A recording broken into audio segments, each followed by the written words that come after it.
بلکہ وہاں تو ہمارا مسئلہ پڑ گیا کیونکہ کوئی ان کی بہنیں بھی ساتھ تھیں تو ہماری بلکہ اچھی خاصی وہاں پہ مسئلہ پڑ گیا تھا. اچھا اچھا اچھا اچھا. تو وہ جی وہاں کافی سارا ایشو کھڑا ہو گیا تھا. میں حیران رہ گئی تھی.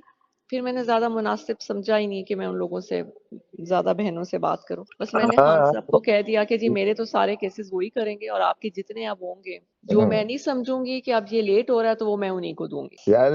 چلیں وہ کہتی ہیں کہ میرے ساتھ اس نے بدتمیزی کی ہے. میں نے وہ اصل میں ہوا یوں. انہوں نے کہا کہ جی اس نے ہمارے سے اتنی بدتمیزی کی ہے کہ ہم سوچ بھی نہیں سکتے تھے کہ کسی کی ہمت ہو اتنی.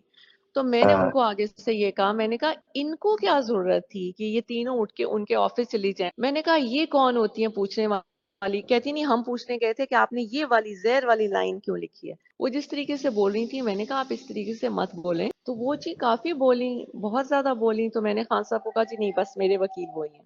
تو میں پھر اٹھ کے آ گئی. وہ پتہ نہیں ان کو کیا پرابلم ہے. وہ کہتی ہم نے جانا نہیں تھا, ہمیں ان کی کھوسا صاحب کی وائف نے کہا کہ تم لوگ جا کے ملو. میں نے کہا ان کی آپس میں لڑائیاں شروع ہو جائیں گی. پھر میں خاموش ہی ہو گئی. جی میں بدتمیزی کرنے والا ہوں ہی نہیں. میں نے ضرور یہ کہا ہے کہ دیکھیں بار بار آپ پلیز مت اس کو انسسٹ کریں. آپ مجھے آپ کرنے دیں جس طرح سے میں تو نہیں مناسب. انہوں نے اسی یہ نہیں بات کو کہا. انہوں نے کہا جی بدتمیزی کری. اب میں نہیں نے جی کیا نہیں, اب میں بدتمیزی کرنی تھی. نہیں جی اب میں آپ کو بتاتی ہوں. انہوں نے یہ نہیں کہا کہ وہ اس پٹیشن کے لیے گئی ہیں. وہ کہتی ہیں یہ تو ہے ہی جھوٹ. ہم تو گئے تھے ان سے ویسے ملنے کے لیے. ہاں آگے ان کا رویہ انہوں نے خان کو کہتی تمہارے بارے میں 9 مئی کے حوالے سے سائفر کے حوالے میں اتنا برا بول